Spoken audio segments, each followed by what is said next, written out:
को मेरा प्रणाम। चर्चा को शुरू करने के पहले जितनी बातें अभी हुई मैं उस पर 2-3 कमेंट करके फिर मैं अपनी बात पर आता हूँ। सामान्य रूप से किसी भी कार्यक्रम को शुरू करने में अगर अपने देश की परंपरा में देखेंगे तो दीप प्रज्वलन का एक कार्यक्रम रहता है। जी वॉइस प्रॉपर नहीं है अभी। ठीक की तरह हैं जो हमको बार बार इस बात पर ध्यान दिलाते हैं कि जैसा बाह्य प्रकाश महत्वपूर्ण है वैसा अपने अंदर भी वो ज्ञान का प्रकाश होना महत्वपूर्ण है।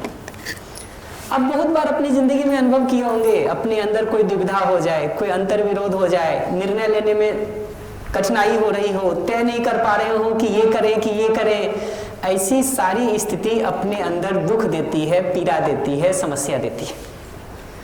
तो ऐसा नहीं है कि सिर्फ बाहर का ही अंधकार है जो हमको दुख देता है। ये जो अपने अंदर में भी हमारी उलझन होती है, तनाव होता है, अनिर्णय की स्थिति बनती है, जीने में क्या करें क्या नहीं करें की दुविधा की स्थिति में हम फंस जाते हैं अलग अलग जगहों पर।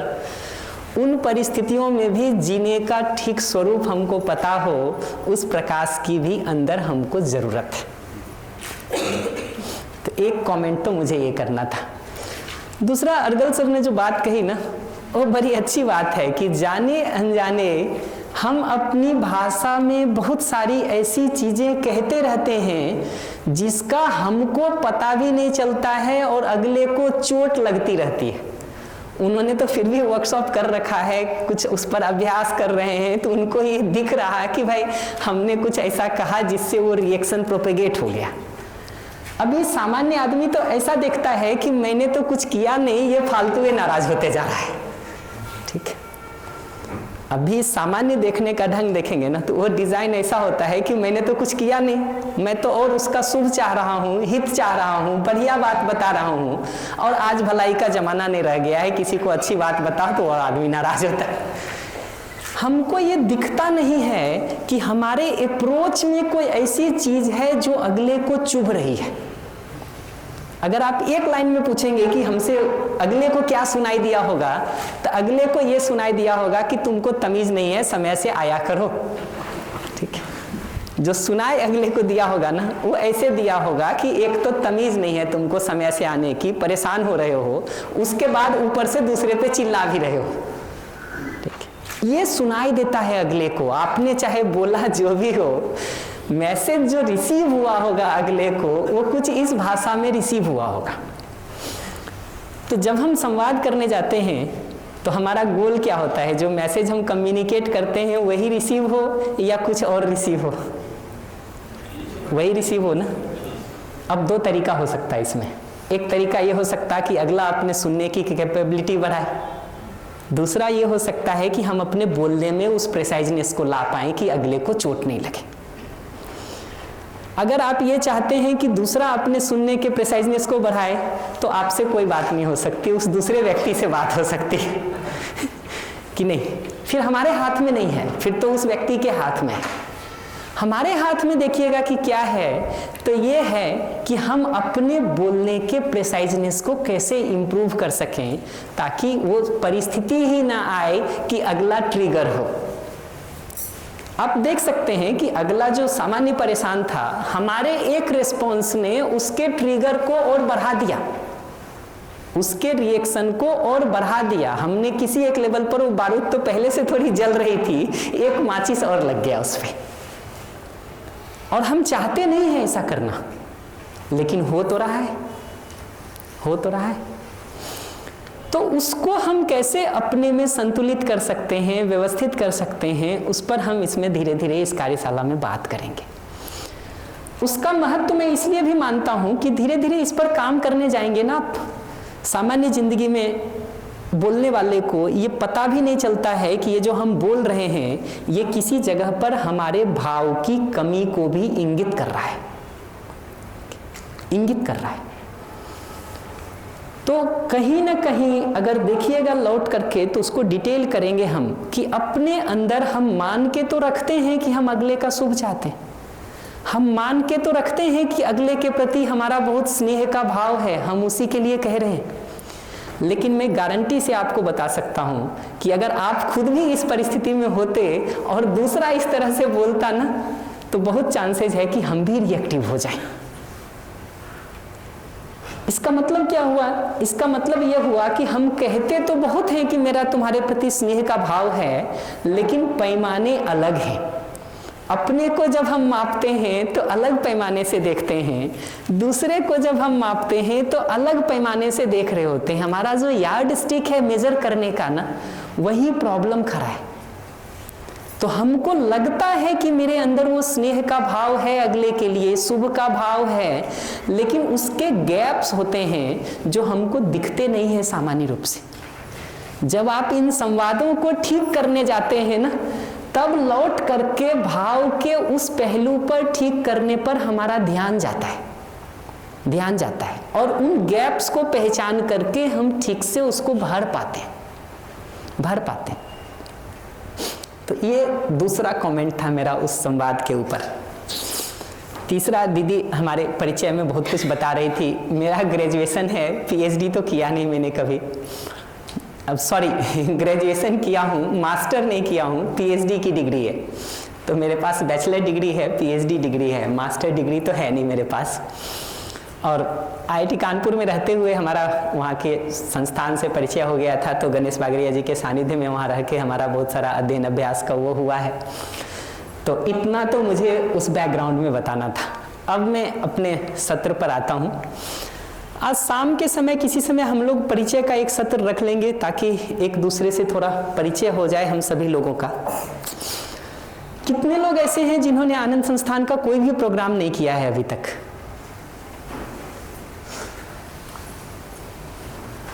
बढ़िया, ज़्यादा लोग नहीं है। इसका मतलब एक बेसिक बैकग्राउंड है आपके पास इसके प्रीवियस प्रोग्राम्स का।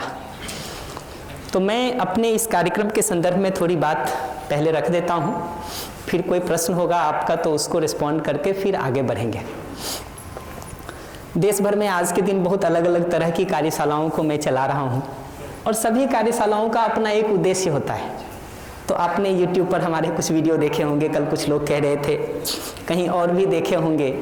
तो मैं पहले क्लेरिफाई कर देता हूँ कि इस कार्यशाला में हम क्या करने वाले हैं, क्योंकि अलग अलग वर्कशॉप्स के अलग अलग उद्देश्य होते हैं। हमारा जो इस कार्यशाला का मुख्य उद्देश्य है, जो नाम से ही क्लियर है, प्रेम पूर्वक आत्मीय संवाद या मध्यस्थ संवाद, उसमें ये प्रेम या आत्मीयता को स्वयं में कैसे विकसित करें, इस पर हम बात करेंगे। और उसके साथ संबंध में संवाद को कैसे हम सटीकता से कर सकते हैं, उस पर हम बात करेंगे। तो ये दो छोर है। एक छोर है जहां संवाद हमारा प्रॉपर हो सके किसी के साथ, सामान्य परिस्थिति में भी, कठिन से कठिन परिस्थिति में भी, उस पर हम बात करेंगे। और उसके आधार के रूप में अपने में आत्मीयता या प्रेम को कैसे विकसित करें, उसको लेकर के बात करेंगे। और ये कार्यशाला में मेरा मन इस बात पर नहीं है कि हम बहुत चर्चाएं करते रहें, जैसा कि सर बता भी रहे थे हमारे सत्यप्रकाश जी। हमारा उद्देश्य यह है कि हम उसको अपने जीने में, आचरण में, अभ्यास में उतार करके ला पाए। तो इस कार्यशाला का उद्देश्य ये नहीं है कि आपको 100 सूचनाएं दे दी जाएं आगे बढ़ने के लिए, बल्कि मैं पसंद ये करूंगा कि 7 दिन में 7 ही सूचना मिले आपको, 8 दिन में 8 ही सूचना मिले, लेकिन उसको जीने की जगह पर आप उतारने पर आ जाएं। और हो सकता है वो 8 सूचना भी आपके पास पहले से हो, ठीक है, मैं वो भी आप ही की सूचना लेकर के उसको जीने पर बात कर लूं, इस पर भी बहुत संभव है। तो सूचना लेने की दृष्टि से इस कार्यशाला को ना देखा जाए। इस कार्यशाला को तो जो सूचना हमारे आपके पास ऑलरेडी है, ठीक है, उसमें थोड़े बहुत ऐड, क्लैरिटी, मॉडिफिकेशंस के साथ उसको जीने में, आचरण में कैसे उतार सकते हैं, उस दृष्टि से देखा जाए, जिसको हम लोग अभ्यास कहते हैं। और अभ्यास की किसी भी प्रक्रिया पर बात करने जाते हैं ना, तो उसमें मेरा रोल बहुत कम है। जब सूचना देना होता है ना, तो यहाँ बोलने वाले का रोल बहुत ज़्यादा होता है, अगले को बैठ के सुनना भर होता है। अभ्यास अगर सीरियसली करना चाहते हैं तो मेरा रोल तो बहुत कम है, आपका रोल बहुत ज़्यादा है। ये वैसे ही है जैसे मैं बार बार कहता हूँ कि आपको ड्राइविंग सीखना हो, सिखाने वाले का कितना रोल है? 4 दिन, 5 दिन, 10 मिनट, 15 मिनट वो बताता है क्लच को, गियर को, ब्रेक को, एक्सीलरेटर को कैसे डील करें, इतना ही तो काम रहता है। हमको आपको रोज घंटे 2 घंटे प्रैक्टिस करते हैं, तब 3 महीने, 2 महीने, 2.5 महीने कुछ लगते हैं, जब हमको कॉन्फिडेंस आता है कि अब हम रोड पे ड्राइव कर सकते हैं कि नहीं। ये सारे संवाद के अभ्यास या व्यवहार के अभ्यास में भी वही सिद्धांत लागू होता है कि मेरा रोल बहुत थोड़ा है, आपका रोल बहुत ज़्यादा है इसमें। इसको सामान्य सूचना लेने की तरह आप बैठ करके सुनना चाहेंगे तो बहुत रस नहीं आएगा और बहुत गति नहीं होगी। इसका उद्देश्य तो यह है कि आप अभ्यास के उन सभी चीज़ों में पार्टिसिपेट कर सकें, और जितना ज़्यादा उसमें पार्टिसिपेट करेंगे उतनी आपकी गति होगी। मैं बार बार इस पर इसलिए भी ध्यान दिलाना चाह रहा हूँ कि अध्ययन और अभ्यास की प्रक्रियाएं अलग अलग होती हैं। और अध्ययन में अभी कह रहा हूँ सामान्य रूप से, जिसको हम सूचना लेना, पढ़ना, उस पर मनन करना, निष्कर्षों को निकाल लेना, तर्कों को सेटिस्फाई कर लेना जिसको कहते हैं ना, वो प्रक्रिया अलग है, अभ्यास की प्रक्रिया अलग है।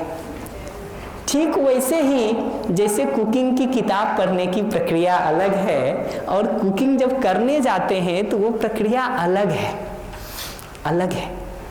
आप जिंदगी भर में 100 किताबें पढ़ लें कि 1000 किताबें पढ़ लें, कुकिंग आपको तब तक नहीं आएगी जब तक आप किचन में जाके 10-5 दिन अपने हिसाब से एक्सपेरिमेंट करने का काम नहीं करेंगे।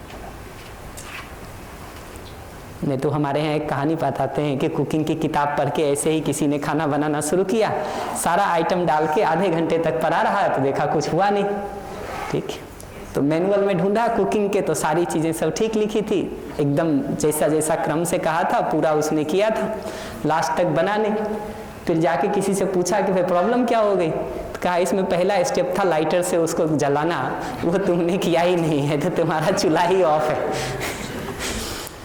तो जब तक आप उसको घुसने और करने नहीं जाते हैं ना, तब तक ये बारीकी भी नहीं पता चलती है कि उसमें गैप्स कहाँ हैं, गैप्स कहाँ हैं। करने जाते हैं तब वो दिखाई देता है।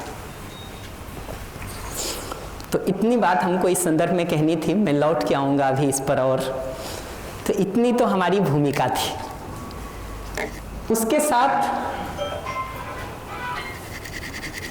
उसके साथ इस कार्यशाला को देखेंगे ना, तो 3 मुख्य आधार हैं इसके, जहाँ से मैं इस पूरे चर्चा को कर रहा हूँ।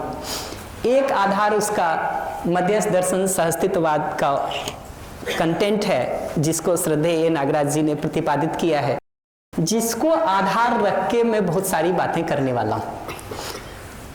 तो एक आधार हमारी प्रस्तुति का देखेंगे तो वो है। दूसरा इसका आधार जो है वो नॉन वायलेंट कम्युनिकेशन की एक बुक है मार्शल रोजेनबर्ग की, हो सकता है आप में से किसी ने देखा हो, नहीं तो कभी उसको गूगल पर देखने का काम कर सकते हैं।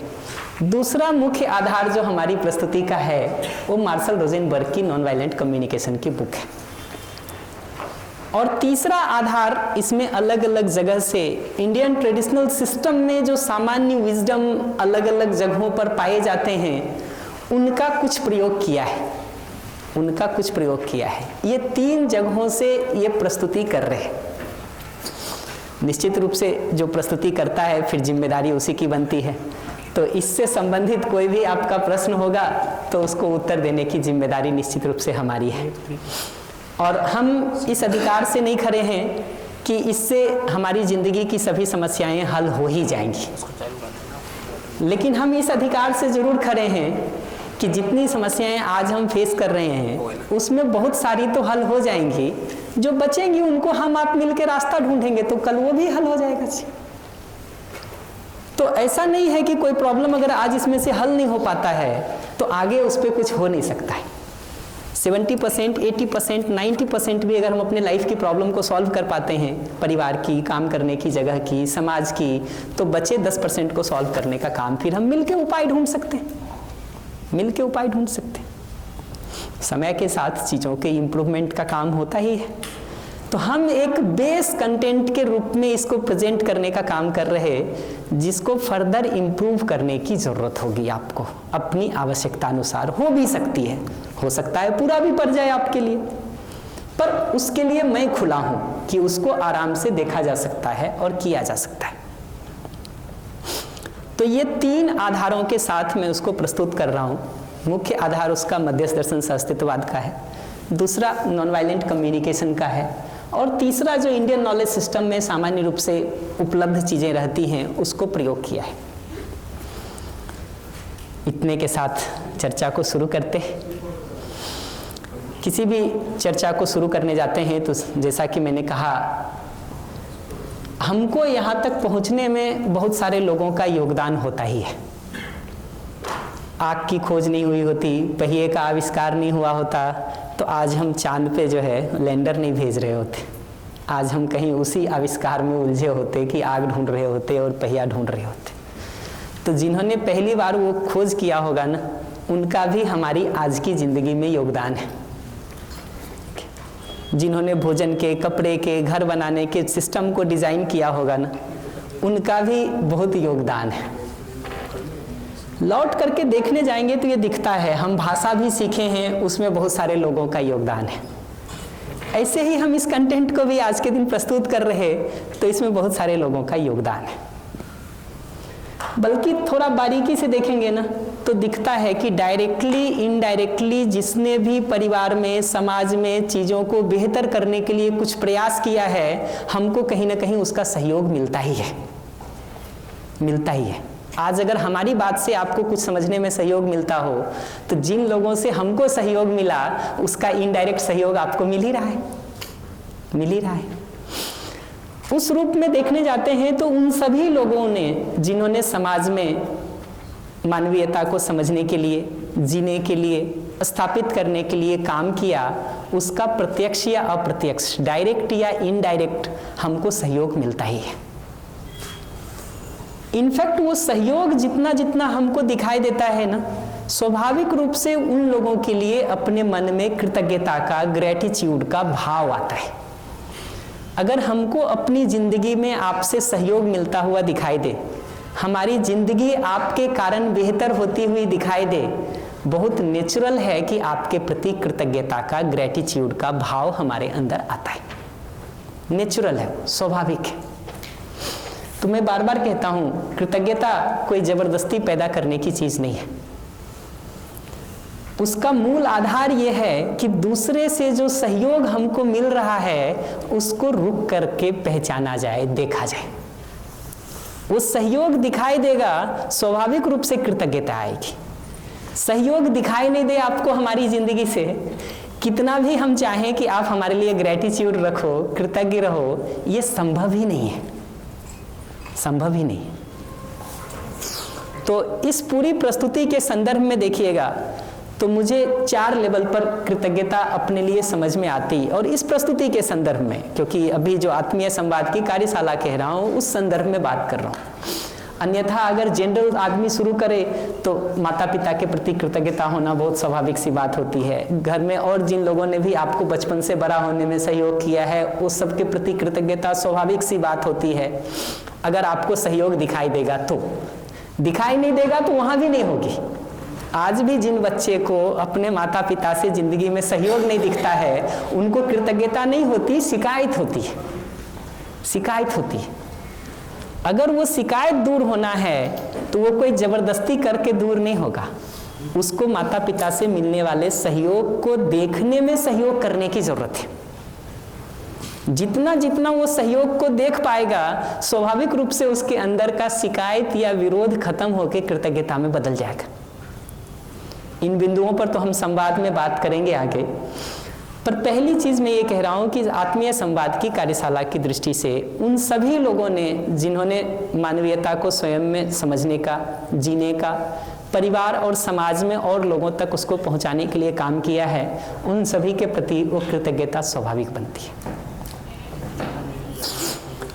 उसके बाद जो इसके रेफरेंसेस के संदर्भ में मैंने कहा, तो मध्यस्थ दर्शन सहअस्तित्ववाद के श्रद्धेय ए नागराज जी के प्रति हमारी कृतज्ञता स्वाभाविक रूप से बनती है, क्योंकि इसको समझने का बेस कंटेंट एक वहाँ से हमने लिया है।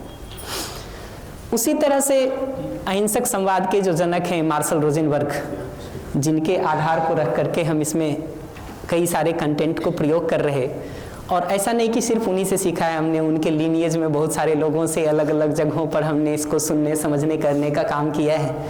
उन सभी के प्रति उस कृतज्ञता का भाव होना स्वाभाविक सी बात है। और मैं जब IIT कानपुर पढ़ने के लिए आया था, तो उस समय 2004 में हमारा गणेश बागड़िया जी से, और जो कानपुर का हमारा सेंटर है मानवीय शिक्षा संस्कार संस्थान, उनसे हमारा परिचय हुआ था। लगभग 16-17 साल मैंने अपनी ज़िंदगी के वहाँ गुजारे हैं, जहाँ हमने इस पूरी बात को समझने, जीने, प्रयोग करने के लिए बहुत एफर्ट किया है उनके सानिध्य में रह के। तो उनके प्रति भी वो कृतज्ञता होना स्वाभाविक सी बात है। तो इस प्रस्तुति के संदर्भ में देखेंगे तो ये 4 जगहों की कृतज्ञता हमको अपने लिए महत्वपूर्ण लगती है। ठीक है, बढ़िया। अब हम थोड़ा, चूंकि इस संवाद की कार्यशाला में अभ्यास को फोकस रखना चाह रहे हैं, इसलिए थोड़ी बात अभ्यास पर करना चाहेंगे और फिर धीरे धीरे हम कंटेंट की गहराई में उतरेंगे। पर आपको अभ्यास में, जैसे मैंने कहा ना कि ये कृतज्ञता के लिए मैंने अपनी प्रस्तुति में ही यद्यपि सारी बातें कही हैं, लेकिन अब आपके लिए ये होमवर्क बनता है रुक करके देखने का कि डायरेक्टली इनडायरेक्टली आपको जिंदगी में कहाँ कहाँ आप लोगों से सहयोग मिल रहा है। ये अब आपके अभ्यास का मुद्दा है, ये अब मेरे अभ्यास का मुद्दा नहीं है। आप जितना जितना उसको रुक करके अपनी जिंदगी में देखने पहचानने का काम करेंगे, उतना आपके अंदर कृतज्ञता का भाव विकसित होगा, अन्यथा नहीं होगा, नहीं होगा। दूसरा, इसी से जुड़ा हुआ ये बात भी समझ में आता है कि अगर हम घर के लोगों के लिए चाहते हैं कि वो हमारे प्रति ग्रेटिट्यूड या कृतज्ञता का भाव रखें और वो नहीं रखते हुए दिखाई दे रहे, तो नाराज होना, गुस्सा करना, उनसे शिकायत होना, ये उसका उपाय नहीं है। उसका उपाय है कि वो इन सहयोगों को कैसे देख सकते हैं, उसको हम कैसे संवाद कर सकते हैं। उपाय वहाँ है। अभी हमारी जो उपाय शुरू होते हैं वो नाराजगी से शुरू होते हैं, शिकायत से शुरू होते हैं। पहला स्टेटमेंट यहीं से शुरू होता है, तुम्हारे लिए हमने जिंदगी में इतना किया और तुम ही शिकायत से भरे हुए। हमको पता भी नहीं चलता है कि ये स्टेटमेंट बोल करके हम अगले को मोटिवेट कर रहे हैं कि डीमोटिवेट कर रहे हैं। इसको सुन करके आगे उसमें कृतज्ञता का भाव पैदा होगा या शिकायत एक और बढ़ जाएगी, पता नहीं चलता है हमको। क्या होगा आप ही बताइए। अगर हम यहाँ से आपसे शुरू करें कि मैंने तो तुम्हारी ज़िंदगी के, अपनी ज़िंदगी के 10 साल तुम्हारे पीछे लगा दिए और तुम हो कि उसको पहचानने के बदले शिकायत पर शिकायत किए जा रहे हो, इसको सुन करके आपके मन में एक शिकायत और बढ़ेगी या हमारे प्रति ग्रेटिट्यूड का भाव आएगा? शिकायत बढ़ जाएगी। ये पहचानना ज़रूरी है। हमको लगता है हम बात तो ठीक ही कह रहे हैं, हमने तो 10 साल पूरी ज़िंदगी के इसके लिए लगा दिए, इसमें गलत क्या है? हमको ये दिखना ज़रूरी है कि दोनों चीज़ें हो सकती। हमने कितना लगाया नहीं लगाया वो हिसाब तो हम बाद में करेंगे, लेकिन अगर पूरा लगाया भी है हमने ना, तो भी ये तरीका नहीं है दूसरे को अप्रोच करने का। इस तरीके से आप जितनी बार अप्रोच करेंगे, आपको कृतज्ञता मिलने की संभावना कम होगी, एक शिकायत और बढ़ने की संभावना ज़्यादा होगी, ज़्यादा होगी। पकड़ में आता है? तो मैं बार बार कहता हूं कि इस पूरे अभ्यास की प्रक्रिया में सही गलत देखने का काम तो हम एक लेवल पर करते हैं, बट सिर्फ इतना ही मुद्दा नहीं होता है कि सही कौन है और गलत कौन है।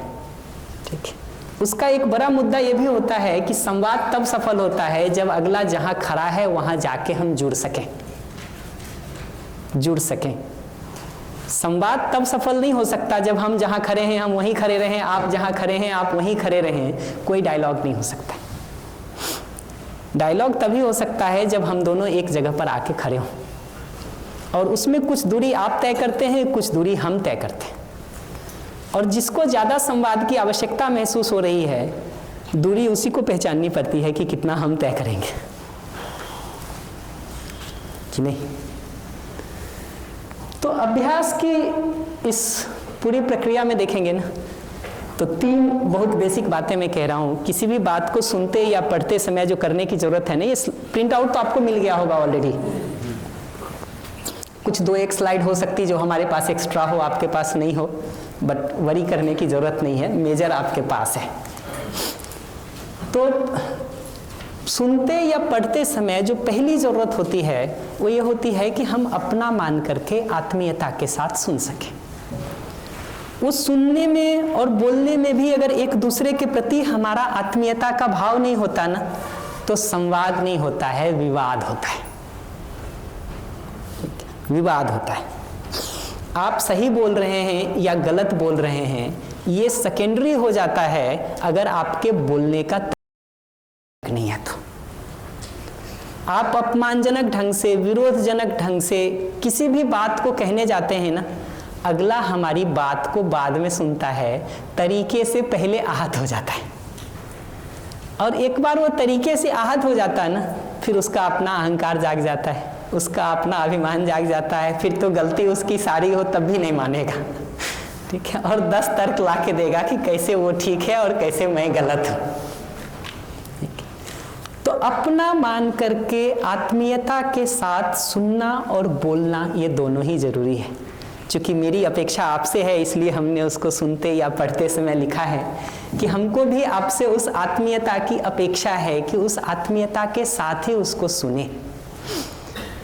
और जो भी बात कही जा रही है उसका आशय क्या है, उसका तात्पर्य क्या है, उसका मीनिंग क्या है, उस मूल आशय को, मूल कंटेंट को पकड़ने की कोशिश की जाए, ना कि लैंग्वेज में, भाषा में उलझा जाए। तो जैसे ये आनंद की ओर कार्यशाला में आनंद पर हम बात कर रहे हैं। अब कोई व्यक्ति इसको आनंद कहना चाहता है, आनंद कह ले। कोई इसको निरंतर सुख कहना चाहता है, निरंतर सुख कह ले। कोई इसको शांति कहना चाहता है, शांति कह ले। हमको तात्पर्य पकड़ में आना चाहिए कि मनुष्य के उस अंदर की स्थिति की बात हो रही है जहां वो एक सहजता में बना हुआ है। उसको आप आनंद नाम दे लीजिए, उसको आप शांति नाम दे लीजिए, उसको आप निरंतर सुख नाम दे लीजिए, उसको आप सुख, शांति, संतोष, आनंद कह लीजिए। ये गैर महत्वपूर्ण है।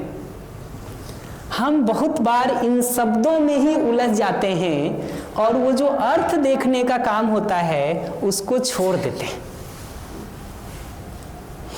आपको प्यास लगी है, पानी रूपी वस्तु से आपकी प्यास बुझेगी, ना कि पानी रूपी शब्द से आपकी प्यास बुझेगी। ये समझना जरूरी है। तो सारे शब्दों का जो प्रयोजन होता है ना, वो ये होता है कि अर्थ तक, वास्तविकता तक आपको जोड़ने का काम करते। हम छोटे बच्चे को चांद दिखाते ना, बेटा ऐसे देख लो, इधर है। अगर वो बच्चा सिर्फ उंगली को ही देखता रहे, चांद की तरफ नजर नहीं घुमाए, उसको कभी चांद दिखेगा? नहीं दिखेगा। दूसरा भाग भी उतना ही सही है कि अगर हम उंगली ना दिखाएं तो वो पूरे आसमान में किस तरफ देखेगा? तो रोल भी है हमारे उंगली दिखाने का और लिमिटेशन भी है। ये दोनों पहचानना जरूरी है कि इसका रोल भी है, शब्द का रोल भी है। शब्द को बाईपास नहीं कर सकते हम, उसका रोल भी है। लेकिन उसका इतना ही रोल है कि वो जिस वस्तु को दिखाना चाह रहा है, हम धीरे से अपना ध्यान उस वस्तु की तरफ शिफ्ट कर लें, ना कि शब्द या उंगली में उलझे रहें। ये बात पकड़ में आती? हर शब्द बेसिकली किसी वस्तु की तरफ इशारा करता है। जैसे बाह्य जगत में ये उंगली चांद की तरफ इशारा कर रही है, ऐसे ही आंतरिक जगत में भी सुख एक स्थिति को इंगित करता है, या आनंद एक वास्तविकता को इंगित करता है जिसको हम अपने अंदर पहचान सकते हैं, या स्नेह एक वास्तविकता को इंगित करता है जिसको हम अपने अंदर देख सकते हैं, पहचान सकते हैं। तो मुद्दा इन शब्दों की बड़ी बड़ी परिभाषाओं को याद करने का नहीं होता है, उनको वापस सुनाने का नहीं होता है, वो सब का प्रयोजन ये है, पर्पस ये है कि हम लौट करके उस वस्तु को पहचानना शुरू कर दें जिसके लिए इतना डिस्क्रिप्शन दिया जा रहा है। तो शब्दों में उलझने के बदले उस वस्तु के डोमेन पर शिफ्ट होने की जरूरत है, और ये दोनों अलग अलग डोमेन है, ये पहचानना जरूरी है। शब्द के डोमेन में आप कितना भी घूमते रहिए, वस्तु के डोमेन की थोड़ी भी झलक नहीं मिलेगी आपको। ठीक वैसे ही जैसे पानी शब्द को 2000 बार कहने के बावजूद भी अगर आपने पानी कभी देखा नहीं है तो आपको कुछ ज्यादा समझ में नहीं आएगा। तो शब्द सुनना भी होता है, लेकिन धीरे से अपने को उस शब्द से दिखाई जाने वाली वस्तु पर शिफ्ट होना होता है, ना कि शब्द में उलझना होता है। ये बात ठीक है? कठिन तो नहीं लग रहा ज्यादा? आखिरी बात जो कह रहा हूं ना, वो ये कि पूरा संवाद साथ साथ मिल करके समझने के अर्थ में है, ना कि एक दूसरे को सही या गलत सिद्ध करने के अर्थ में। अभी बहुत बार जो हमारा संवाद हो रहा होता है ना, जिसको हम संवाद के नाम पर कर रहे होते हैं, उसमें आप देखिएगा क्या होता रहता है। हम अपने को सही और आपको गलत सिद्ध करने का प्रयास कर रहे होते हैं। आप अपने को सही, हमको गलत सिद्ध करने का प्रयास कर रहे होते हैं। हमको लगता है हम तो बढ़िया बैठ के संवाद कर रहे हैं। इस विधि से आप बैठिएगा टेबल पर संवाद करने के लिए, उठिएगा विवाद करके, ये पक्का है, ये पक्का है। हमको लगता है इसमें चूक क्या है? चूक एकदम सिंपल है कि पूरा डायलॉग ही इसी जगह पर खड़ा हो गया है कि मैं सही हूं तुम गलत हो, और दूसरा उस जगह पे खड़ा हो गया है कि मैं सही हूं तुम गलत हो। अब बात ही नहीं हो सकती आगे। कैसे ये सुलझ सकता है वो सब पर आऊंगा मैं। अभी कम्युनिकेशन में हमको वही काम करना ही है, लेकिन ये प्रॉब्लम समझ में आती है कि हम यहाँ इसलिए नहीं बैठे हैं कि हम अपने को सही आपको गलत सिद्ध करें, या आप अपने को सही हमको गलत सिद्ध करें। हम इसलिए बैठे हैं कि हम साथ साथ मिल करके समझने के काम को बेहतर ढंग से कर सकें। तो हम दोनों का गोल एक है, हम दोनों विरोध में नहीं बैठे, ठीक है? हम दोनों का गोल एक है कि साथ साथ मिल करके समझने और जीने के काम को हम परिवार में, समाज में बेहतर ढंग से कर सकें।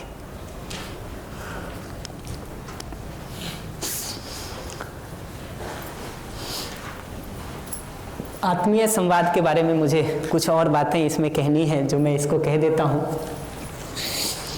आत्मीय शब्द के साथ एक और शब्द हमने यूज कर रखा है, मध्यस्थ। मध्यस्थ का सामान्य अर्थ देखिएगा ना, तो होता है बीच में स्थित, ठीक है? अभी सामान्य रूप से आप देखिएगा ना अपने जीने में, तो हम किसी एक छोर में खड़े होते हैं। अगर आप हमको बहुत अच्छे लगते हैं तो एक तरह से आपको देखते हैं, आप हमको अच्छे नहीं लगते हैं, किसी कारण से नाराजगी है, तो हम बिल्कुल दूसरी तरह से आपको देखते हैं। हमारी अपनी दृष्टि आपके देखने को बार बार प्रभावित कर रही होती है। तो हम आपको कैसे परसीव करेंगे, कैसे देखेंगे, उसमें मेरी अपनी दृष्टि भी शामिल होती है। जैसे मैं बार बार कहता हूँ कि हमारे परिचय में बता रहे थे मैं बिहार से हूँ, ठीक है, कानपुर रहा हूँ, ठीक है। तो आपको बिहार को लेकर के अगर पहले से 10 लोगों ने आपको धोखा दे दिया, ठीक है, तो अभी जब आप हमको देखेंगे तो उस नजरिए से ही देखेंगे ना, ठीक है। ये नजरिया आपका बदल जाएगा थोड़े समय में, अगर मैं ठीक जिया तो। लेकिन पहली तो दृष्टि में आपको वो प्रभावित करने का काम करता है। उससे ये पता चलता है कि हम जब बाहर किसी को देखते हैं तो सिर्फ बाहर की वस्तु उसमें नहीं रहती है, मेरी अपनी दृष्टि भी उसमें शामिल रहती है। और अगर वो दृष्टि ही प्योर नहीं है तो देखने का काम सटीक हो भी सकता है क्या? मैं बार बार उदाहरण देता हूँ, आप छोटे बच्चे को देखिएगा, वो लाल रंग का चश्मा, हरे रंग का चश्मा आता है खेलने वाला। हरे रंग का चश्मा पहन ले पूरा संसार हरा दिखाई देता है, लाल रंग का चश्मा पहन ले पूरा संसार लाल दिखाई देता है। अगर हम चाहते हैं कि ये संसार ठीक ठीक दिखाई दे तो बाहर रंग बदलने जाएंगे या पहले चश्मा उतारेंगे अपना? तो मध्यस्थ होने का मतलब वो है हमारी दृष्टि का पूरी तरह से साफ हो जाना, पवित्र हो जाना, ठीक हो जाना, जिसमें बायसेज नहीं हो, एरर नहीं हो।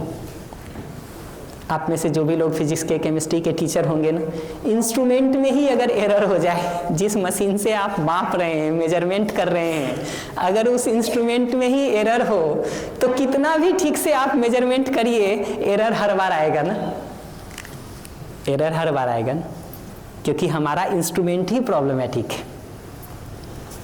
तो दो उपाय है, या तो इंस्ट्रूमेंट ठीक करें या एरर करेक्शन करते रहें हर समय।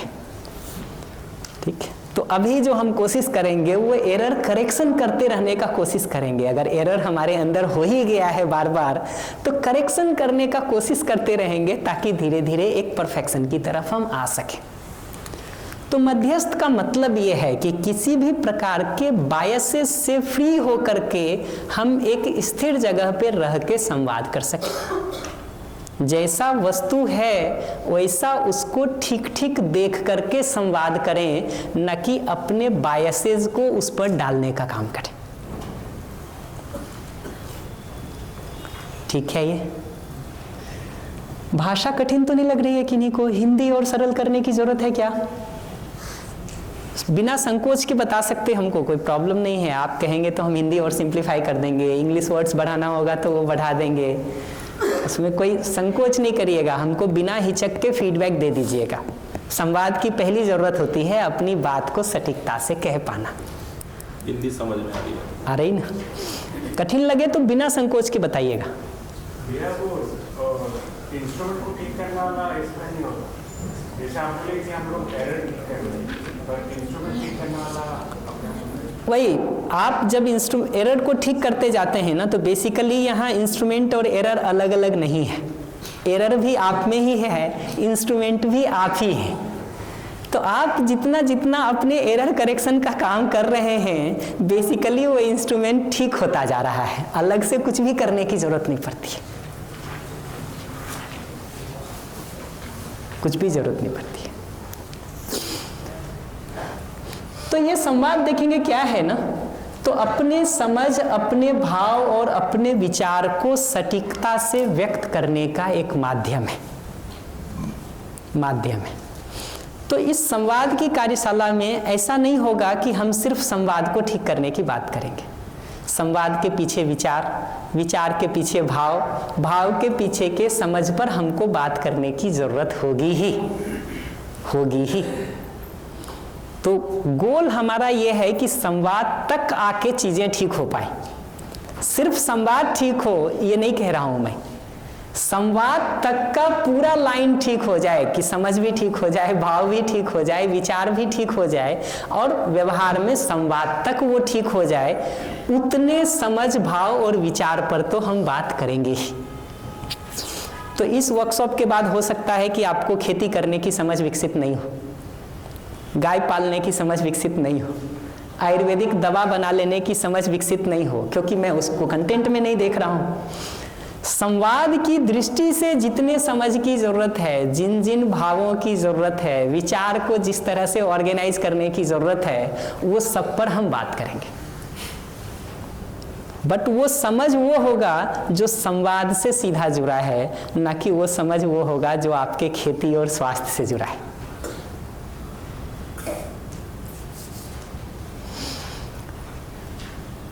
इसका जो दूसरा उद्देश्य है ना, वो ये है कि जब आप संवाद को ठीक करना तो आपको अपने गैप्स पता चलने शुरू होते हैं कि समझ की जगह पर क्या गैप हमारे बन रखे हैं, भाव की जगह पर क्या गैप हमारे हैं, विचार की जगह पर क्या गैप हमारे हैं। वो गैप हमको नहीं दिखता है जब तक कि हम उसको संवाद की जगह तक परफेक्टली ठीक करने का काम नहीं करते। तो ये आपको हेल्प करेगा लौट करके अपने भाव में जो गैप है, विचार में जो गैप है, समझ में जो गैप है, वो गैप देखने में, वो दूरी देखने में, वो कमी देखने में आपको मदद करेगा। फिर उसको ठीक करके आप वापस संवाद को ठीक करने का काम कर पाएंगे।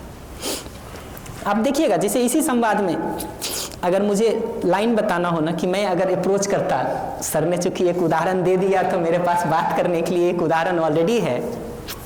अगर हमको अप्रोच करना होता ना, तो हम पहला स्टेटमेंट उसको ये कहते हैं कि भाई साहब, आपको फ्लाइट के लेट होने के कारण थोड़ी भय और चिंता हो रही है, इसलिए आपकी घबराहट बहुत बढ़ रही है। ठीक है, ये मेरा फर्स्ट स्टेटमेंट होता। ठीक है, ये स्टेटमेंट सुन के अब आप देखिए कि वो रिएक्टिव होता कि नहीं होता। हाँ भाई साहब बोलता हूँ, यही कहेगा हाँ भाई साहब यही स्थिति है। अब क्या हुआ, ये हाँ कहते ही हम दोनों एक प्लेटफॉर्म पर आके खड़े हो गए। अब आराम से बात हो सकती है आगे, अब आराम से बात हो सकती है। अब मैं आराम से पूछ सकता हूँ कौन सी फ्लाइट है, कितना समय है, और मैं अगर इनकी जगह पे हूँ तो हमको एक सहयोग मैक्सिमम ये दिखता है कि मैं उसको ऑफर कर सकता हूँ कि भैया तू मेरे आगे आ जा, 2 मिनट बच जाएगा। ठीक है, 2 मिनट आगे आ जा, बच जाएगा। इतनी बात के बाद अगर हम उसको ये बात कहते ना कि भैया वो जो अगले से भी आप जल्दी का सोच रहे हैं ना, उसको भी थोड़ा अगर आत्मीयता के साथ कहेंगे तो शायद वो ज़्यादा ठीक से कर पाएगा, नहीं तो वो भी घायल हो सकता कि नहीं। वो भी हो सकता है। तो उसको ये दिखना शुरू हो जाएगा कि उसका रिएक्शन दूसरे में प्रोपेगेट हो जाएगा। अभी वो जो रिएक्टिव होके बोलेगा ना, ये तो बोल के चला गया, वो जाके अपना रिएक्शन किसी तीसरे पे उतारेगा अभी चेकिंग के बाद। अब मैंने तो बोल दिया ये लाइन 4 ना, आप इसको अपने से बोलने का अभ्यास करिएगा। आपके मुंह से नहीं निकलेगा, मैं अभी बता रहा हूँ। नहीं निकलेगा, नहीं निकलेगा। ठीक है, आप कुछ ना कुछ ऊपर नीचे कर ही जाएंगे इसमें। क्यों कर जाएंगे? क्योंकि उसके पीछे की जो दृष्टि है ना, जिस दृष्टि से मैं उसको बोल रहा हूँ वो अभी आपके पास नहीं है। जिस भाव से बोल रहा हूँ वो नहीं है। वो होगा तभी ये भाषा आप स्मूथनेस से बोल सकते हैं, नहीं तो बोल ही नहीं पाएंगे। तो इस भाषा को अगर आप ठीक करने जाएंगे ना, तो ऐसा नहीं होगा कि सिर्फ आपकी भाषा ठीक होगी, उसके पीछे के भाव और भाव के पीछे की समझ या दृष्टि के ठीक हुए बिना ये भाषा निकलेगी नहीं। आप ट्राई करके देखिएगा, निकलेगी नहीं। और अगर बहुत आर्टिफिशियल करने का कोशिश करेंगे ना, तो अपने अंदर ही दबाव शुरू हो जाएगा, कन्फ्लिक्ट शुरू हो जाएगा। हमको लगता है संवाद में बोल करके चीज़ें पहुंचती हैं। बोलने से भी ज़्यादा जो अगले तक पहुंचता है ना, वो आपकी दृष्टि और आपका भाव पहुंचता है। और ये पता चलता है किसी को भी कि आप किस दृष्टि किस भाव के साथ उसको अप्रोच कर रहे हैं, ये पता चलता है, ये पता चलता है। तो दूसरी बात ये कह रहा हूँ मैं, लास्टली ये कह रहा हूँ इसी में कि जब हम ये देखने जाते हैं ना, तो जो जो हमको उसमें ठीक दिखता है वो तो बना रहेगा। जहाँ जहाँ गैप्स दिखते हैं उसको पहचानने का अभ्यास अब हमारा एक टारगेट बनता है कि हाँ यार, हमको ये गैप अपने भाव में दिख रहा है, ये गैप अपनी दृष्टि में दिख रहा है, उसको हम ठीक करने का काम कर सकते हैं। तो अभी हम इस पर बात करेंगे कि संवाद में हम दूसरे को सुनते हैं तो क्या दृष्टि लेके सुने, ठीक है, किस बात पर फोकस करें। अभ्यास में भी हम उस पर बात करेंगे कि हम देख रहे अगले को तो क्या चीज़ प्रधानता से देखें। ये सब पर अभी हम एक एक करके बात करेंगे। संवाद में 2 बात और समझने की महत्वपूर्ण है। अभी जब हम बहुत बार संवाद करने जाते हैं ना, तो दूसरे का सुधार करने का प्रोग्राम लेके जाते हैं, ठीक है। सुधार और सलाह, यही हमारी जिंदगी में संवाद का जगह हो गया है। ज़्यादातर समय या तो हम सलाह दे रहे होते हैं या हम दूसरे को सुधार के लिए कुछ कर रहे होते हैं, ठीक है। ये जगह हो गया है, ये जगह ही नहीं है संवाद का। संवाद का पहला उद्देश्य है अगले के साथ जुड़ाव महसूस करना, अगले के साथ भावनात्मक जुड़ाव महसूस करना, अपनापन महसूस करना, ये संवाद का पहला उद्देश्य है। वो जुड़ाव और अपनापन महसूस होता, हम अपनी तरफ से करना शुरू करते हैं ना, तो धीरे धीरे वो अगले तक पहुंचता है, फिर वो भी एक जुड़ाव और अपनापन हमसे महसूस करने लगता है। मैं आपका शुभ चाहता हूँ, हित चाहता हूँ, ये बात जब आपको दिखनी शुरू होती है ना, तब आप हमारे साथ जुड़ाव महसूस करते हैं, ठीक है। उसके पहले नहीं करेंगे, नहीं करेंगे। जैसे इसी उदाहरण में मैं ये मान भी लूं कि इनकी तरफ से सारा भाव आशय सब ठीक था, तब भी जो अगले तक पहुंच रहा है उसमें वो स्नेह नहीं पहुंच रहा है उस तक, तो वो जुड़ाव नहीं महसूस करेगा आपसे, ये मैं पक्का बता सकता हूं। और अगर अगला आपसे जुड़ाव नहीं महसूस कर रहा है ना, तो आपके किसी सलाह को सुनने के लिए वो तैयार ही नहीं है। तैयार ही नहीं है, फिर जितना सलाह दे रहे हैं वो व्यर्थ दे रहे हैं। ठीक है, मैं बार बार इसका उदाहरण देता हूँ कि कटोरा जब तक उल्टा रखा हुआ है ना आंगन में, बारिश कितनी भी हो जाए बूंद भर पानी उसमें नहीं जाएगा। हम जब दूसरे को सलाह दे रहे होते हैं और वो नहीं जाता है ना, तो हमको लगता है सलाह थोड़ा कम दिए, 2 और दे देते हैं, उसका 4 कंसिक्वेंस और बता देते हैं कि ये नहीं करोगे तो ये तुम्हारा और खराब हो जाएगा। हमको लगता है पानी कम डाल रहे हैं, 2 जग और डाल दें। हमको ये पहचानना जरूरी है कि पानी डालना बाद का मुद्दा है, पहला मुद्दा है कटोरे का सीधा होना। वो सीधा होगा तो 2 बूंद भी पानी डालेंगे तो 2 बूंद तो जाएगा कम से कम जी। उल्टे कटोरे में तो पूरा जग डाल दीजिए आप, 1 नहीं जाएगा, छींटे आपके कपड़े पे और पड़ेंगे। कभी देखिएगा उल्टा कटोरा रख के उस पर पानी डाल के, पूरा जो कपड़ा पहन रखे होंगे ना आप, बढ़िया छींटा उस पर मिलेगा आपको। एग्जैक्टली यही होता रहता है अभी हमारे संवाद में। तो संवाद का पहला जगह दूसरे में सुधार से शुरू करना नहीं होता है। संवाद का पहला जगह दूसरे से जुड़ाव और आत्मीयता को, अपनेपन को महसूस करना होता है। और वो जब अगले को छूता है ना, तब वो हमारी तरफ मुड़ करके कुछ सुनने का, समझने का मानसिकता बनाता है। ये कटोरा सीधा होने का मतलब है। नहीं तो वो सामने बैठा होते हुए भी हमारे सम्मुख नहीं है, विमुख है, सामने नहीं है, मुड़ा हुआ है पीछे। हम लोग इसको बार बार कहते हैं, it is important to connect before correct.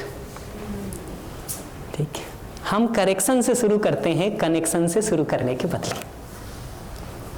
और जब तक आपको वो कनेक्शन हमसे महसूस नहीं होता है, वो आत्मीयता आपको हमसे महसूस नहीं होती है, आपको लगता नहीं है कि मैं आपका सुख चाहता हूं, ठीक है, तब तक आप हमारी क्या बात सुनेंगे जी? और सुनेंगे ही नहीं तो आगे ठीक होने का काम क्या, खाक होगा। ये कनेक्शन महत्वपूर्ण है। हम करेक्शन से शुरू करते हैं, अभी शुरू करते हैं। करेक्शन से आप छोटे बच्चे को भी अप्रोच करिए ना, वो नहीं चलेगा आज के दिन। तो पहले चलता था कि नहीं, मैं नहीं कह सकता हूँ, लेकिन आज तो नहीं चलेगा, इतना मैं पक्का कह सकता हूँ, पक्का कह सकता हूँ।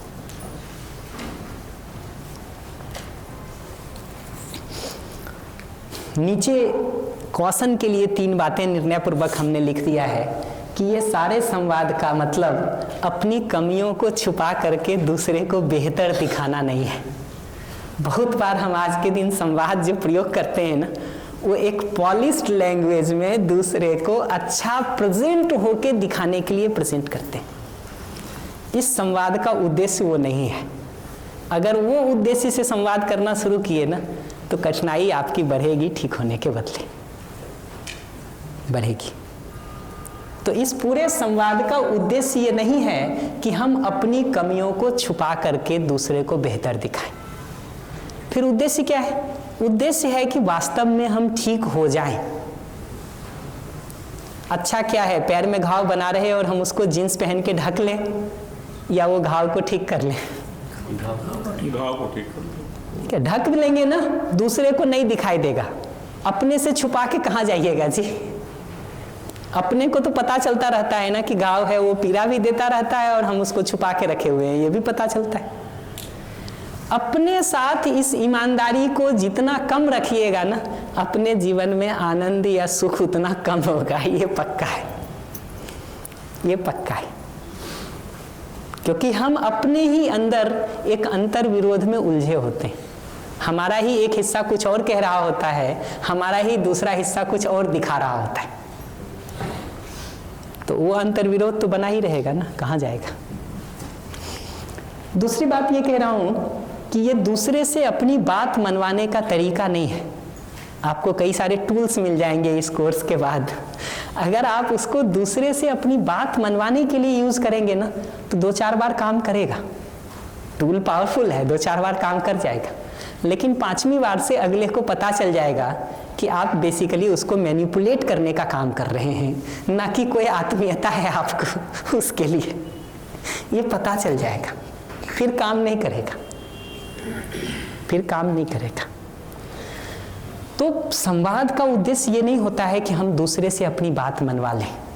संवाद का उद्देश्य उससे बहुत बड़ा है। संवाद का उद्देश्य यह है कि दूसरा और हम मिलकर के चीज़ों को ठीक ठीक समझ लें, फिर प्रसन्नता से हम एक दूसरे को सारा सहयोग कर सकें। आप मन मार के हमारी बात मान भी लो, करो भी, तो एक तो आधे मन से करोगे तो खुद दुखी रहोगे, फिर आधे मन से जो करोगे ना, लौट के उसका बदला भी हमसे 4 तरह से लोगे ही। सबका अपना डिजाइन है बदला लेने का। तो आधे मन से जब हम किसी के लिए कुछ कर रहे होते हैं ना, तो हम हिसाब चुका ही लेते हैं दूसरी या तीसरी जगहों पर उसको। तो ये अपनी बात मनवाने का तरीका नहीं है, बल्कि हम दोनों मिलकर के ठीक क्या है उसको पहचान सकें, उसमें अपनी अपनी भागीदारी को चुन सकें और प्रसन्नता के साथ हम उसको निभा सकें। ये गोल है इसका, कि हम साथ साथ मिलकर के परिवार में, समाज में काम करने की जगह पर कैसे जिएं, उसको हम पहचान सकें, अपनी अपनी भूमिका को, भागीदारी को उसमें देख सकें और उसको प्रसन्नता के साथ, स्वेच्छा के साथ हम कर सकें। इसमें हम ज़्यादा आराम में रहेंगे या दबाव पूर्वक एक दूसरे से करवाएंगे, उसमें ज़्यादा आराम में रहेंगे, देख लिया जाए, देख लिया जाए। लास्टली बात मैं ये कह रहा हूँ कि ये फिर से कौन सही है कौन गलत गेम खेलने के लिए यूज़ करने की ज़रूरत नहीं है, कि हम ये सारे टूल्स का उपयोग इस बात के लिए करें कि मैं सही हूँ तुम गलत हो, इसके लिए वो नहीं है। उस टूल का उपयोग करके जितनी बार आप अगले को गलत सिद्ध करने का जितना जोर शोर से कोशिश करते हैं ना, आप तर्क में जीतेंगे कि हारेंगे ये तो मैं नहीं कह सकता हूँ, संबंध हार जाएंगे, ये पक्का है, ये पक्का है। क्योंकि जितनी बार आप अगले को कटघरे में खड़ा करके ये बताते हैं कि तुम नालायक हो, तुम बेवकूफ़ हो, तुम्हारी गलती थी, तुम्हारे कारण ये सब हो गया, हर बार वो सुनते हुए हमसे दूर होता जाता है पास होने के बदले। हमारा उसका कनेक्शन ही टूट जाता है, वो जो जुड़ाव था ना, वो जुड़ाव ही टूट जाता है। और जुड़ाव एक बार टूट गया ना, तो फिर आप इस दरवाजे से निकलेंगे, अगला उस दरवाजे से बाहर निकल जाएगा, बाहर निकल जाएगा। तो ये वो हथियार नहीं है, टूल नहीं है कि आपको मिल जाए और आप अपने को सही, दूसरे को गलत सिद्ध करने के लिए इसको यूज़ करें। अभी मैं थोड़े समय पहले किसी एक वर्कशॉप में था, तो हमारे एक मित्र अजय जैन जी एक बड़ी अच्छी लाइन कोट कर रहे थे। वो कह रहे थे, जब वो कोई वर्कशॉप कर रहे थे तो उन्होंने उसको सुना था कि हमारे बेहतर होने का या हमारे विकसित होने का या हमारे समझदार होने का प्रमाण ये नहीं है कि हम दूसरे को अविकसित, नालायक और नासमझ सिद्ध कर दें। हमारे विकसित होने का, बेहतर होने का, समझदार होने का प्रमाण ये नहीं है कि हम आपको नालायक, ठीक है, अविकसित और नासमझ सिद्ध कर दें। उसका प्रमाण तो ये है कि हम आपको भी विकसित होने में, समझदार होने में, ठीक है, बेहतर होने में सहयोग करें और आप वैसा हो जाएं। हमको गणित आता है, इसका प्रमाण क्या है? आपको गणित सिखा दें, ये प्रमाण है? या सिर्फ आपको नहीं आता है ये प्रूफ करते रहें, इतने से काम चलेगा? नहीं, सिखा दे। तो हम उस दूसरे भाग पर संवाद में काम करना चाहेंगे कि जो है हमारे पास वो हम कम्युनिकेट कर सकें दूसरे को, और दूसरा भी उसको पकड़ के धीरे धीरे विकसित हो सके, विकसित हो सके। ये समझ में आता? जी। बढ़िया।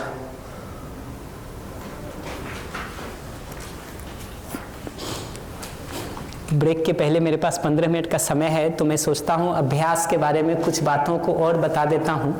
फिर नेक्स्ट सेशन से हम अभ्यास को किस स्टेप से करें, हम वो करने से शुरू करेंगे। एक प्रश्न बार बार आता रहता है कि अध्ययन यहाँ इस आशय से लिखा है जिसको हम पढ़ना कहते हैं, सोचना कहते हैं, विचार करना कहते हैं, मनन करना कहते हैं, तर्क करना कहते हैं। बेसिकली आज की पढ़ाई लिखाई में जितना होता ना सामान्य रूप से, वो सबको मैं यहाँ अध्ययन कह रहा हूँ। बहुत बार लोगों को ये प्रश्न उठता है कि क्या ये अध्ययन पर्याप्त नहीं है, अभ्यास की जरूरत क्या है?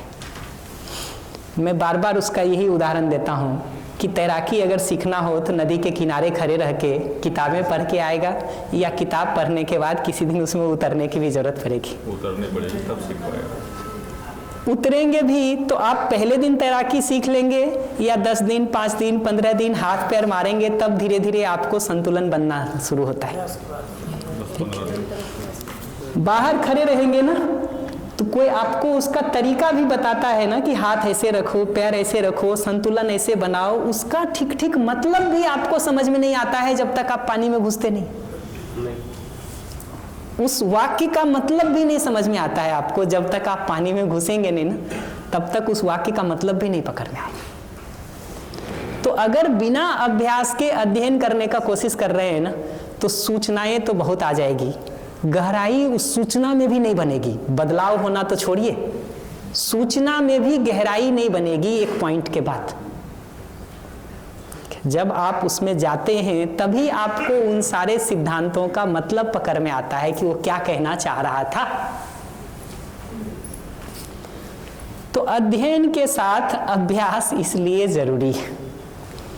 अभ्यास का एकदम सिंपल मतलब है, सिद्धांत रूप में जो चीजें हमको समझ में आ गई हैं उसको अपने आचरण में लाने के लिए बार बार प्रयास करना।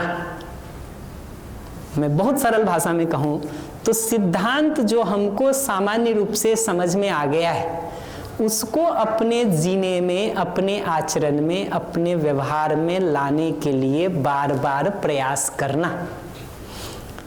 उदाहरण के लिए, आपको कोई आपके मन की बात नहीं कहता हो, आपको गुस्सा आ जाता होगा, ठीक है। सिद्धांत में हो सकता है मैं 15 मिनट में इसको बता दूं आपको कि ये गुस्सा करना ठीक नहीं है। अगले 15 मिनट में मैं आपको उपाय बता दूं कि क्या करने से वो ठीक हो सकता है, और आप हाँ भी बोल देंगे उस पर, तो चर्चा तो हमारी आधे घंटे में खत्म हो जाएगी।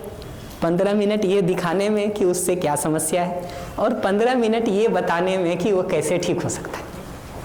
आप इसको करने जाएंगे ना तो हो सकता है कुछ महीने लग जाए, आपको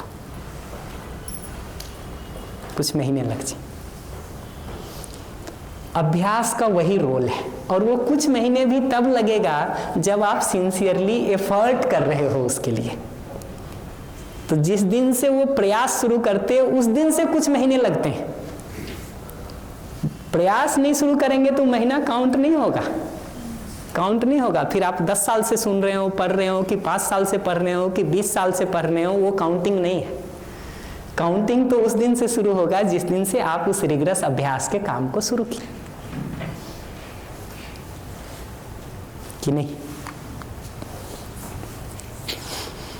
तो अध्ययन और अभ्यास में अंतर देखेंगे ना तो मैं बार बार कहता हूं कि ये 2 पैर से चलने जैसा है, इनकी पूरकता है। आप किसी एक पैर से चलने की कोशिश करेंगे, चल नहीं पाएंगे। जो सामान्य कदम आप 2 फीट का लेते हैं, बहुत मेहनत कर देंगे तो 4 फीट का ले लेंगे, 4.5 फीट का ले लेंगे, उसके बाद नहीं चल सकते। जबकि 2-2 क्या 1.5 फीट का कदम लेके भी एक के बाद एक चलते जाएं, आप सैकड़ों मील की यात्रा तय कर सकते हैं। तो किसी एक पैर से नहीं होगा। अगर अध्ययन का काम आपने नहीं किया है तो अभ्यास क्या करना है यही आपको साफ नहीं होगा, क्यों करना है यही आपको साफ नहीं होगा, तो करेंगे क्या। इसलिए अध्ययन का महत्व नहीं है, मैं ये बात बिल्कुल नहीं कह रहा हूं, दोनों एक दूसरे के पूरक है। और ये सेशन में हमारा टारगेट मुख्य रूप से अभ्यास का है, अध्ययन का नहीं है। इसका ये मतलब नहीं कि अध्ययन पर कोई बात नहीं करेंगे। अपने अभ्यास के लिए जितना अध्ययन जरूरी है वो तो हम करेंगे ही। अपने अभ्यास के लिए हमको जितने अध्ययन की जरूरत है, आवश्यकता है, उतना तो हम करेंगे। बट अध्ययन में ही बहुत सारी सूचनाएं मिले, ये काम हम नहीं करेंगे, इसमें नहीं करेंगे। तो इनका अंतर यही है कि अध्ययन में अभी कह रहा हूं सूचनाओं की ठीक ठीक क्लैरिटी हो जाने को, कि हमको पता चल गया कि ये ठीक है। अभ्यास कह रहा हूं मैं, वो पता चलने के बाद उसको अपने जीने में, अपने आचरण में, अपने व्यवहार में लाने के लिए जो एफर्ट डालते हैं हम, जो प्रयास करते हैं हम, उसको बार बार करके उसमें एक एक्सपर्टीज हासिल कर लें, उस प्रक्रिया को मैं अभ्यास कह रहा हूं।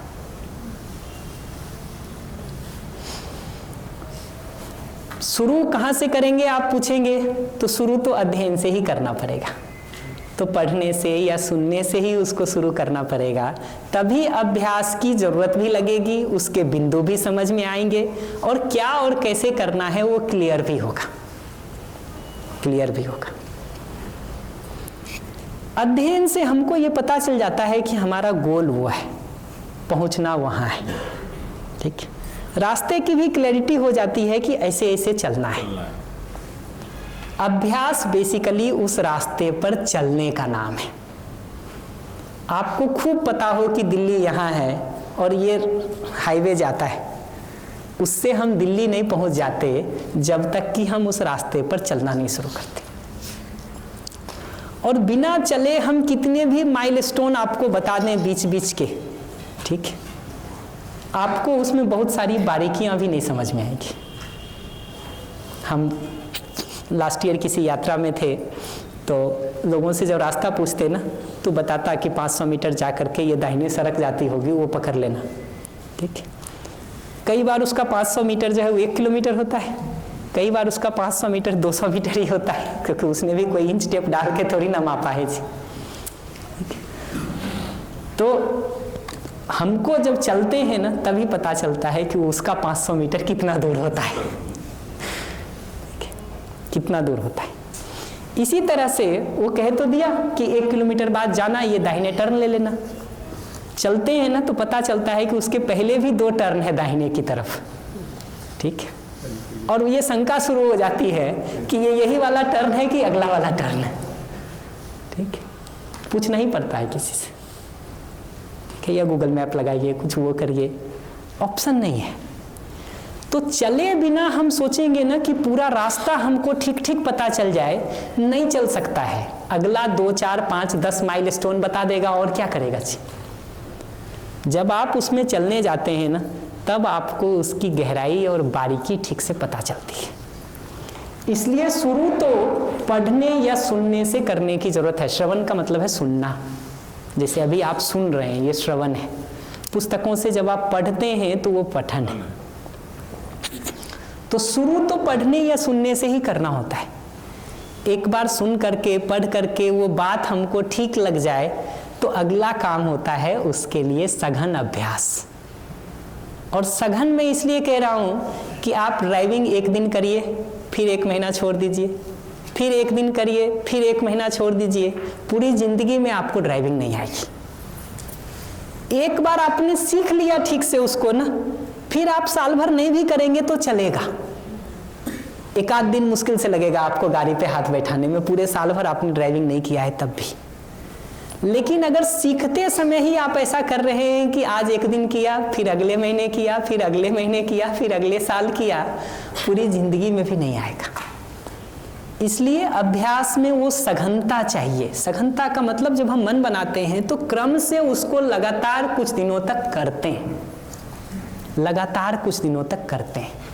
छोड़ देंगे तो फिर हर बार 0 से शुरू करना पड़ेगा, हर बार 0 से। फील्ड का पूरा चक्र पूरा करना पड़ता है। जी जी बिल्कुल, वो चक्र तब तक पूरा करना पड़ता है जब तक कि हमको कॉन्फिडेंस नहीं आ जाए कि हाँ अब हमको तैरना आता है, हाँ अब हमको ड्राइविंग आती है। ऐसे ही हाँ अब हमको व्यवहार और संवाद आता है। ये कॉन्फिडेंस किसी का कब आता है? ये कॉन्फिडेंस किसी का तब आता है जब वो सिद्धांत सीखता है, उसको प्रैक्टिस करता है, फिर रियल लाइफ में 10-5 जगहों पर अप्लाई कर लेता है, ठीक, और उसको दिखता है कि हाँ यार मैं सफलतापूर्वक कर पाया, तो कॉन्फिडेंट होता है कि हाँ अब हम कर सकते हैं। आपको ड्राइविंग का कॉन्फिडेंस भी ऐसे ही आया होगा जब आप सड़कों पे 2-4 जगह चला दिए होंगे, भीड़ भरे रोड पे भी बचा ले गए होंगे सामने से आती गाड़ी और लोगों को भी, तो आपको लगता है कि हाँ अब हम ड्राइविंग कर सकते हैं। मैं अपने लिए देखूँ ना, मुझे ड्राइविंग नहीं आती, ठीक है, लेकिन सिद्धांत हो सकता है आप में से बहुत लोगों से ज़्यादा आता हो मुझे ड्राइविंग का भी, ठीक है। लेकिन सिद्धांत आना एक बात होती है, वो पठन या श्रवण की उपलब्धि है जो के लिए किया हूं तो मुझे पता है। कठिन से कठिन फेज में भी मैं आपको बता सकता हूं कि कैसे ड्राइविंग किया जाए, ठीक है। सिद्धांत कह दीजिएगा कि श्याम बैठो और कर लो, हमसे नॉर्मल रोड पे भी नहीं चलेगा, वो अध्ययन हो गए जी। तो उसका पठन या अध्ययन है मेरे पास, अभ्यास नहीं है। और जिन चीजों का अभ्यास नहीं है वो जीने में कुछ काम नहीं आता है। खाली हाथ ही हम, मैं ड्राइविंग में खाली हाथ हूं, नहीं हो सकता हमसे। सिद्धांत में बहुत जानता हूं, बहुत जानता हूं, लेकिन वो सिद्धांत को जब तक अभ्यास पूर्वक आपने व्यवहार से जीने तक उसको जोड़ नहीं लिया है, वो ऐसे पेड़ के फल की तरह है जिसको तोड़ के हम खा नहीं सकते, देख तो सकते हैं। पुराने ज़माने में देखेंगे ना तो कुएं से पानी लोग निकाल के पीते थे।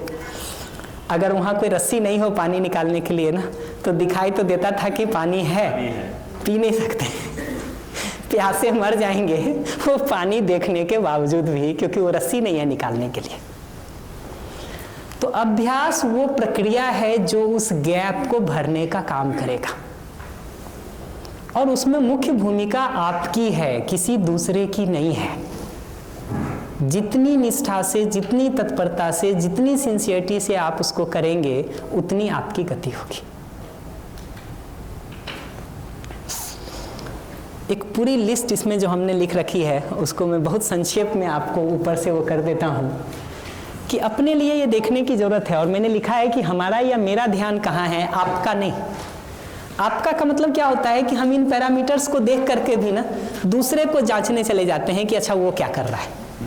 बहुत बार आप देखिएगा इन वर्कशॉप्स को करने के बाद भी ना आदमी इन पैरामीटर से दूसरे को मापता रहता है। अच्छा इसके जीने में विश्वास नहीं है, अच्छा इसके जीने में सम्मान नहीं है, ठीक है, अच्छा इसका आचरण राक्षसों जैसा है, इसका आचरण पशु जैसा है, ठीक है।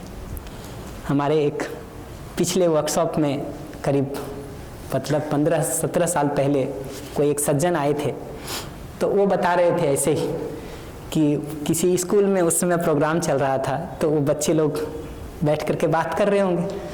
तो एक बच्चे आपस में 4-6 सभा लगाए हुए थे, और वो सभा लगा के गिन करके सबको गिन रहे थे कि मम्मी पापा बुआ ताऊ चाची मामा जो भी होंगे 8-10 लोग, उनकी क्या क्या कमियां हैं, उनमें ये ठीक नहीं है, उनमें ये ठीक नहीं है, उनमें ये ठीक नहीं है, उनमें ये ठीक नहीं है। अगर वर्कशॉप के बाद हम भी वही करना शुरू किए तो रोग हमारा बढ़ जाएगा। मैं हर बार कहता हूं कि ये तरीका दवा को जहर की तरह प्रयोग करने जैसा है। दवा को ही जब आप जहर की तरह प्रयोग करने लगे तो आपके स्वस्थ होने की संभावना ही खत्म होती चली जाती है, क्योंकि फिर तो आपको लगेगा कि वर्कशॉप भी आपने कर लिया, इससे कुछ होता नहीं है। कैसे होगा? होगा तो तब जब उस पैरामीटर पर हम अपने को जांचने का काम करेंगे, ना कि दूसरे को। तो ये सारा सवाल अपने से पूछने की जरूरत है कि हमारा जोर प्रधानता से दूसरे को समझाने पर है कि खुद समझने पर है। हमारा ध्यान प्रधानता से दूसरों को सुधार करने पर है या खुद ठीक होने पर है। और मैं बार बार ये बात कहता हूं कि अगर मैं ये चाहता हूं ना कि आप में कोई बदलाव हो, ठीक है, उसका पहला जगह शुरू होता है हमारे रिस्पॉन्स के तरीके में बदलाव से। जैसे वही एक उदाहरण आया हुआ है, तो मैं उसी उदाहरण से हर बार कहूंगा कि अगर आप चाहते हैं कि वो पिछले वाला आदमी रिएक्शन नहीं करे, गुस्सा नहीं करे, तो 2 तरीका है। एक तरीका है कि वो समझदार और जिम्मेदार हो जाए और ये देख ले कि हाँ भाई बात तो मेरे भले की कह रहे हैं, मैं अगली बार से ठीक करूंगा। किसी वर्कशॉप को जाके वो अटेंड कर ले और ये ज्ञान चक्षु उसके खुल जाए तो अलग बात है। अन्यथा जो हमारे हाथ में तरीका है वो तो यही है कि हम अपने रिस्पॉन्स में क्या बदलाव करें ताकि उसका भी ठीक की तरफ ध्यान चला जाए। ये पकड़ में आती बात कि आप में अगर हम बदलाव चाहते हैं ना, तो वो शुरू आप में बदलाव से नहीं होता है। शुरू हमारे पहले अंदर बदलाव, फिर एक्सप्रेशन के तरीके में बदलाव से शुरू होता है। जो आपको छूता है वहां से आप बदलते हैं। तो अगले में बदलाव अगर हम चाहते भी हैं तो हमको अपने समझने और एक्सप्रेशन के तरीके को ही बेहतर करने की जरूरत होती है। इसलिए ये सारा लिखा है कि अगर समझाना भी चाहते हैं ना, तो समझने पर ही और काम करने की जरूरत पड़ती है। दूसरों को सुधारना भी चाहते हैं ना, तो अपनी भाषा तक को और फाइनर करने की और प्रेसाइज करने की जरूरत पड़ती है, तब वो सुधार शुरू हो सकता है। और मैं हर बार कहता हूं, जितना कठिन रोग होता है ना, वैद्य की एक्सपर्टीज उतनी ज्यादा चाहिए होती है। तो जितने कठिन केसेस में आप सुधार चाहते हैं, आपकी अपनी एक्सपर्टीज उतनी ज्यादा होने की जरूरत होती है। आपको सामान्य सर्दी जुकाम बुखार है, कोई भी दवा बता देगा, ये पैरासीटामोल खा लो, ये कैल्पोल खा लो, ये त्रिभुवन कीर्ति रस खा लो, ये सुदर्शन काढ़ा पी लो, हम भी बता देंगे, पान पत्ते का काढ़ा बना लो काली मिर्च डाल के, ठीक है। लेकिन आप अगर कहेंगे कि टीबी हो गया है, आप कहेंगे कैंसर हो गया है, आप कहेंगे हार्ट फेल हो रहा है, आप कहेंगे ब्लॉक हो गया है 90%, तो हम क्या करेंगे? हम कहेंगे भाई हमारे बस का नहीं है, किसी एक्सपर्ट को देखो। तो हम अगर उसका इलाज नहीं कर पा रहे हैं, इसका ये मतलब नहीं है कि उसका इलाज नहीं होता है। उसका मतलब इतना ही है कि ज़्यादा एक्सपर्टीज चाहिए उसका इलाज कर पाने के लिए, कि नहीं? तो ये जो पूरी प्रक्रिया है ना, वो अपनी एक्सपर्टीज को धीरे धीरे बढ़ाते जाने की है, ताकि कठिन से कठिन परिस्थितियों में भी हम दूसरे का सही की तरफ ध्यानाकर्षण कर सकें। और वो सारा होता है अपनी योग्यता को हम जितना बढ़ाते हैं, उतने कठिन से कठिन रोग और रोगी को भी हम डील कर सकते हैं। जैसा शारीरिक जगत में वो बात लागू होती है, वैसा ही मानसिक जगत में भी ये लागू होता है। तो उसी सारा बात उसी संदर्भ में लिखा है कि दूसरों के विकास पर हमारा ध्यान है प्रधानता से, कि खुद विकसित होने पर, दूसरों को सुनाने पर है या सुनने पर है, दूसरे हमको समझदार मान लें इस पर हमारा जोर है, या खुद समझदार हो जाएं इस पर हमारा जोर है। सिर्फ शब्दों को हम खूब एक्सप्लेन कर लें इस पर हम केंद्र में हैं, या मूल में उसके अर्थ को, उसके तात्पर्य को, उसके आशय को हम पकड़ें, इस पर हमारा जोर है। दूसरों को हम विद्वता प्रदर्शित करें, ये हमारे केंद्र में है, या हम सचमुच विद्वान हो सकें, ये हमारे केंद्र में है।